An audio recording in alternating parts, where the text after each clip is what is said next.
ራእይ መጽሐፍ ምዕራፍ 11 ከቁጥር 5 ጀምሮ ያነብልናል። በኢየሱስ ስም አነበዋለሁ።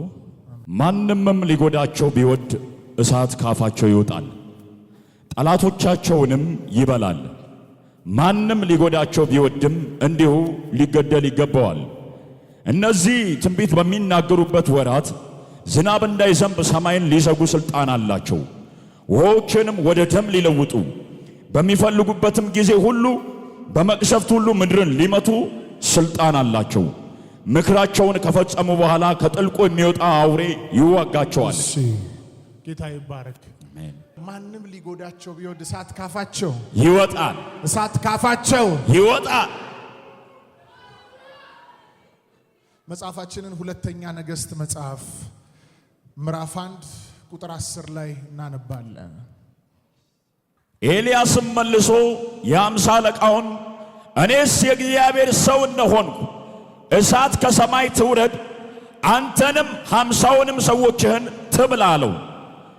እሳትም ከሰማይ ወርዳ እርሱንና 50 ሰዎቹን በላች። እሳትም ከሰማይ ወርዳ እርሱንና 50 ሰዎችን በላች ይላል። ራእይ መጽሐፍ ምዕራፍ 11 ቁጥር 5 ላይ ማንም ሊጎዳቸው ቢወድ እሳት ካፋቸው ይወጣል ይላል። ጠላቶቻቸውን ያጠፋል ወይም ደግሞ ጠላቶቻቸውን ይበላል ይላል። ክብር ለኢየሱስ ይሁን። አማኝ በዚህ ዘመን ፍጻሜ በክርስትና ሕይወቱ ላይ የሚያስጨንቀውን የዲያብሎስን ሥራ ክፉ ነገርን ሁሉ በእግዚአብሔር እሳት ያጠፋ ዘንድ ሥልጣን ተሰጥቶታል። እሳት ሆኖ የሚገለጠው በአዲስ ኪዳን መንፈስ ቅዱስ ነው። ይህ መንፈስ ቅዱስ መለኮት የሆነ አምልኮ፣ ስግደት፣ ክብር የሚገባው በአዲስ ኪዳን ትልቁ ስጦታችን በዓለ ሃምሳ ቀን በተባለ ቀን ላይ የወረደ ከዛን ጊዜ ጀምሮ እስካሁን እስካለንበት ጊዜ እስከ ክርስቶስ መምጫ ድረስ የሱ ዘመን የሆነ የመንፈስ ቅዱስ ዘመን ላይ ያለነው አሁን ታውቃላችሁ። እዚህ ራእይ መጽሐፍ ምዕራፍ 11 ላይ ስታነቡ በመጨረሻው ዘመን ስለሚነሱ ስለ ሁለቱ ምስክሮች ይናገራል። ከላይ ከፍ ብላችሁ ስታነቡ እነዚህ ነቢያት ይላል ትንቢትን በሚናገሩበት ወራት ይላል እሳት ከሰማይ ያወርዳሉ አለ። እነዚህ ነቢያት ትንቢትን በሚናገሩበት ሰዓት ላይ ከሰማይ ዝናብ ያዘንባሉ፣ ውሃውን ወደ ደም ይቀይራሉ ይላል። በሙሴና በኤልያስ መንፈስ ስለሚነሱ ምስክሮች ተናገረ። ቁጥር 5 ላይ ስታነቡ የነዚህ ነቢያት የነዚህ ምስክሮች ተቃዋሚዎች አሉ።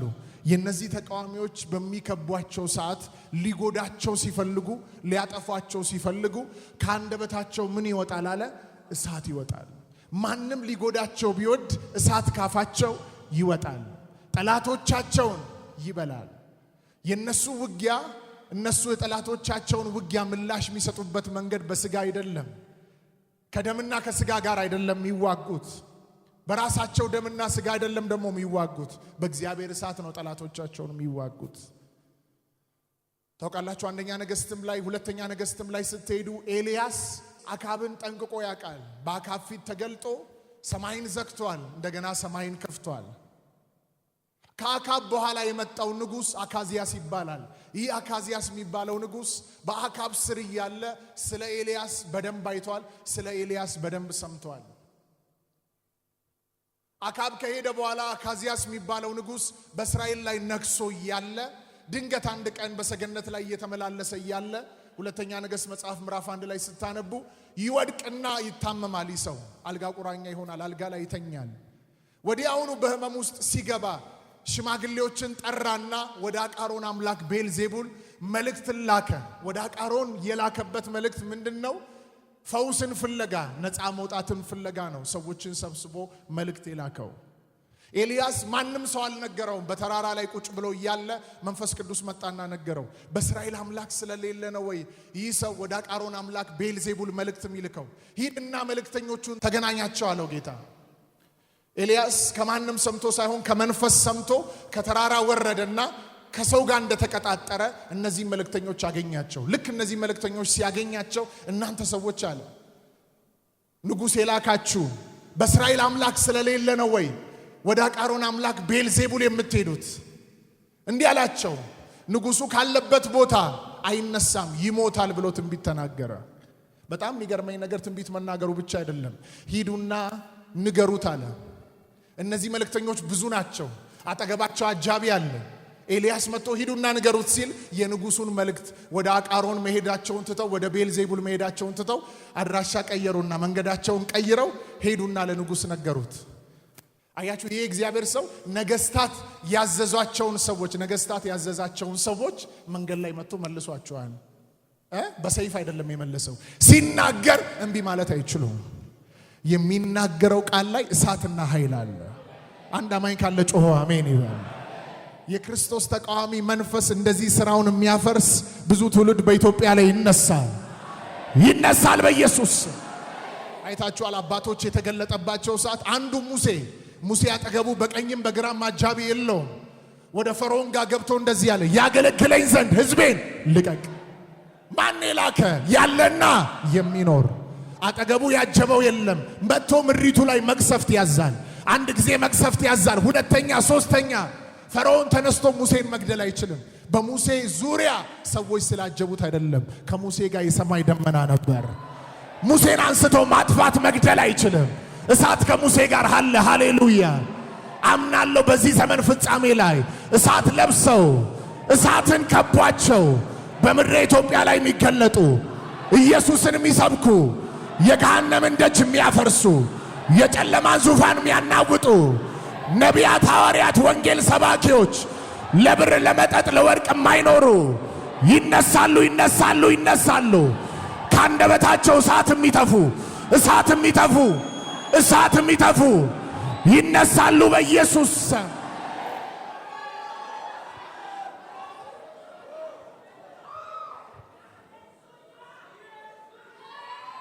በጣም ይገርማል። እንደ ቀላል አታዩት። የንጉስ መልእክተኞች ናቸው። መንገድ ላይ ችግር ቢኖር እንኳን ያንን ችግር የሚፈቱበት ትጥቅ ታጥቀዋል።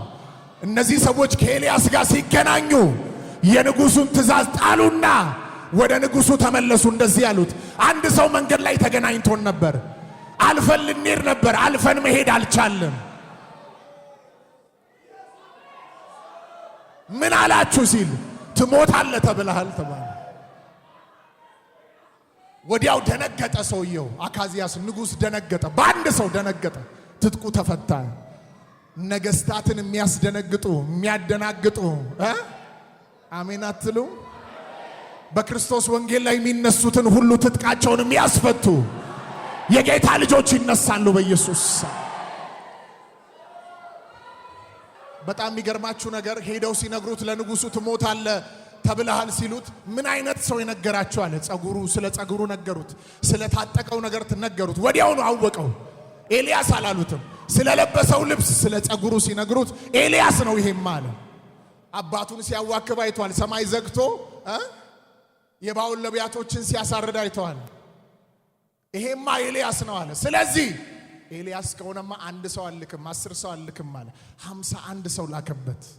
50 አለቃ 50 ወታደሮችን ደሞ ላከበት። ለአንዱ ለኤልያስ። አንዳንዶቻችሁ ከከፍታ ለማውረድ በብዙ አቅጣጫ ከአገልግሎት ከፍታ፣ ከስራ፣ ከጤንነት ከፍታ ሊያወርዳችሁ የተላከ ተጽዕኖ ሊኖር ይችላል። ዛሬ በድርድር አይደለም የምታሸንፉት፣ በንግግር አይደለም። እሳት ከሰማይ ይወርዳል። እሳት ይወርዳል። ያስጨነቃችሁ ነገር ይበላል። ያ ዲያብሎስ ስራ ይፈርሳል። ያ የመተተኞች መተት ይፈርሳል። ሲያንድ ሰው ጮሆ እሳት ይበል። ድገሙ። ባስጨነቃችሁ ነገር ላይ፣ በእናንተ ላይ በተነሳ ነገር ላይ እሳት በሉ። ሃሌሉያ። ሳታ ፓራዶሲያ 51 ሰው ተላከበት ለአንድ ሰው። አንዳንዶች ይወላችሁ ትልልቅ ዴስቲኒ ትልልቅ ከፍታ ይዟቸዋል እና ከዛ ከፍታ ለማውረድ ብዙ ሆነው ተልከውባችሁ ሊሆን ይችላል። በአንድ መንገድ የመጡ ግን በ7 መንገድ ይበተናሉ። አሜን። ከናንተ ጋር ያለው ባለም ካለው ይበልጣል። ከናንተ ጋር ያለው ባለም ካለው ይበልጣል። ይታታታታታታታ ፓራዶኮሳ ሲያንድ ሰው ጮሆ ይበልጣል ይበል። ድገሙ። ይበልጣል። የከበባችሁ ብዙ ሊሆን ይችላል። በቁጥር ብዙ ሊሆን ይችላል። ከናንተ ጋር ያለው አንዱ ይበልጣል። አዳኪያ ላቨረኬቶሶ ፓራዶሳ ብዙ ሰዎችን አለው በ2018 እግዚአብሔር ባየላቸው ከፍታ ላይ የሚገለጡበት የእግዚአብሔር እሳትና ኃይል በላያቸው ላይ ይመጣል። አሜን። ወደ ተናገራቸው ምዕራፍ ይሻገራሉ። አሜን። ከድካም ወደ ብርታት ይሻገራሉ። አሜን። ከባዶነት ወደ ሙላት ይሻገራሉ። አሜን። የኢየሱስን ወንጌል ወደሚናገሩበት ከፍታ አሜን። ይሻገራሉ። አሜን። 51 ሰው መጣበት ኤልያስ ላይ። አንዳንዶች ምናልባት እዚህ ፎቁ ስር ያላችሁ በካንሰር በኤችአይቪ በተለያየ አይነት ህመም ውስጥ ሆናችሁ ይሆናል። ሊገላችሁ ጠላት በተለያየ አይነት መልክ መጥቶ ሊሆን ይችላል። ዛሬ ሊያጠፋችሁ ሊጎዳችሁ የመጣ ነገር ሁሉ በእሳት ይቃጠላል። አሜን።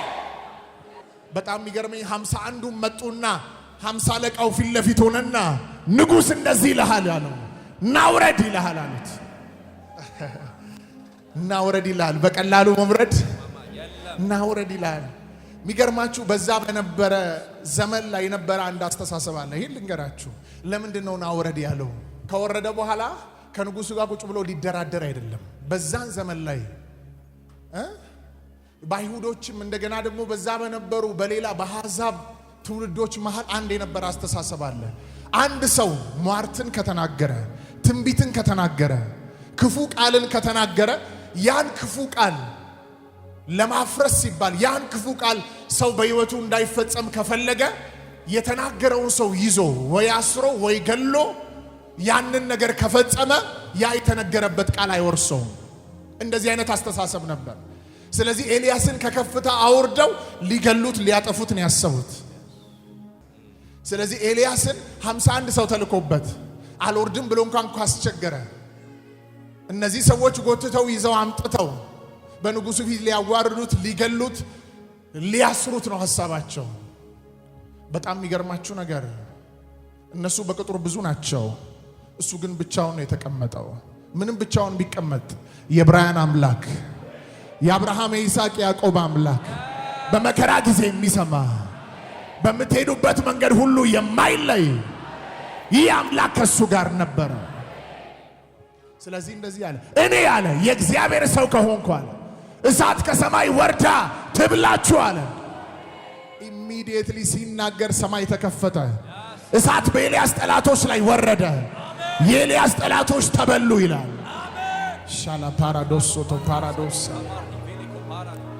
የእግዚአብሔር እሳት ሲገለጥ ቀድሞ ያያችሁት ችግር ተራራ ከጥቂት ሰከንድ በኋላ ማየት አትችሉትም፣ ይጠፋል። ጭራሽ አመድ ነው የሚሆነው። ለዚህ ነው ራእይ መጽሐፍም ላይ ሲናገር ምዕራፍ 11 ላይ ማንም ሊጎዳቸው ቢሆን እሳት ካፋቸው ይወጣል። የሚተፉት እሳት ነው የሚሆነው። ለነገር ነገርን አይመልሱም፣ ለስድብ ስድብን አይመልሱም። ከተሳዳቢው በስተጀርባ የሚሰራው መንፈስ እሳት እየተፉ ያፈርሳሉ። ዛሬ አባቴ ብሩካን የሚሆነው ይህ ነው። ያው እግዚአብሔር ምስክሬ ነው። ሊጎዳችሁ የመጣ አንገት ሊያስደፋችሁ የመጣ ችግር፣ መከራ፣ ተጽዕኖ፣ ክፉ ነገር፣ በሽታ በሉት፣ ድህነት፣ ሐዘን፣ የጨለማ አሰራር፣ የክፉ ስራ በሉት፣ የመንፈስ ቅዱስ እሳት ዛሬ በዚህ ቤት ይገለጣል። አሜን። በርካቶች በህይወታችሁ ላይ ከዚህ በፊት ተለማምዳችሁ የማታውቁትን ነገር ትጀምራላችሁ። አሜን።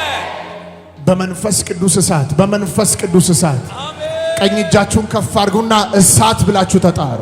እሳት ድገሙ፣ እሳት ድገሙ። አሁን እሳት የመጨረሻ እሳት። ጠላቶች ተነስተውባችኋል፣ ሊያስቆማችሁ ተነስተዋል። ራያችሁን ሊያጠፉ ተነስተዋል። ትዳራችሁን ሊበትኑ ተነስተዋል። በሽታ መጥቶ ህይወታችሁን ሊያበላሽ ተነስቶባችኋል። በየትኛው አቅጣጫ ነው የአባቴ ብሩካን የተነሳባችሁ? ይህ የማይጠፋ ዘውትር የሚነድ የሰውን ህይወት ከክብር ወደ ክብር የሚያሻግር የጠላትን ስራ የሚያፈርስ እሳት አለ፣ እሳት አለ፣ እሳት አለ፣ እሳት አለ። ዛሬ የምንጠራው ይህንን እሳት ነው። ሰምቶ በእሳት የሚመልስ የኤልያስ አምላክ ያንተ አምላክ ነው፣ ያንቺ አምላክ ነው።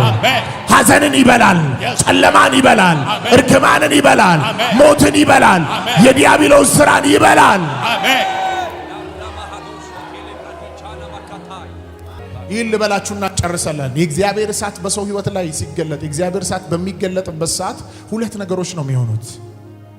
አንደኛው የአማኞችን ሕይወት ያበረታል፣ ጉልበትን አቅምን ይሰጣል።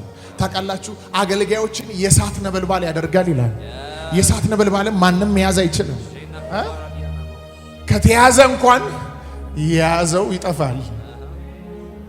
ሁለተኛ ጠላቶቻችሁን ነው ያስጨነቃችሁን ነገር ይህ እሳት ያጠፋል። ራይት ነው። ስሙኝ፣ ስንጸልይ እሳት እያለፈ ሰዎችን ነፃ እንደሚያወጣ ሁሉ አማኞች ምን ማመን አለባችሁ? ትዳራችሁ ዙሪያ፣ ስራችሁ ዙሪያ፣ አገልግሎታችሁ ዙሪያ ትግል ካለ ያ ትግል እዚህ ይዛችሁ ያልመጣችሁት እዛ ያለው ነገር በእግዚአብሔር እሳት እንደሚፈታ እመኑ። አሜን። እጃችሁ ላይ እግራችሁ ላይ ያለ በሽታ ካለ በእግዚአብሔር እሳት ያ በሽታ ይበላል። አሜን። ሰርቫይቭ ማድረግ አይችልም። ኢሳይያስ እንደዚህ አለ፣ ምን ነው ሰማዮችን ቀደ ብትወርዳለ ተራሮችስ ምን ቢናወጡ አለ። ከዛ ሲወላችሁ እሳት ጭራሮን እንደሚያቃጥል እሳት ውሃን እንደሚያፈላ እንዲሁ ስም በጠላቶቼ ላይ ይገለጣል። ጭራሮን እሳት ጋር ብታስጠጉት ኢሚዲየትሊ ይጠፋል። እውነት ውሸት? ስለዚህ አባቴ ብሩካን አሁን አጋንንቶችን ለማስወጣት ብቻ አይደለም፣ ከብዙዎቻችሁ ላይ መከራ፣ ችግር፣ የምድር ሲስተም ሆኖ የተጣበቃችሁ ነገር ሁሉ በዚህ እሳት ይበላል። ጳውሎስ እንኳን ታስታውሳላችሁ ሐዋርያት ሥራ 8 ላይ መላጥያ የምትባለው ማልታ የምትባለው ደሴት ላይ ደርሶ ያንን ፉኝት ምን አደረገ? ወደ እሳቱ ፊዚካል ወዳለ እሳት ነው እሱ እንኳን ያራገፈው። ግን አንዳንዶቻችሁ ልክ እንደዚሁ አቅም ያለው ነገር ሁሉ እሳቱ ይመጣና ይበለዋል። የእግዚአብሔር እሳት በኔ ላይ ይመጣል በሉና ተነሱ። የእግዚአብሔር እሳት በኔ ላይ ይመጣል።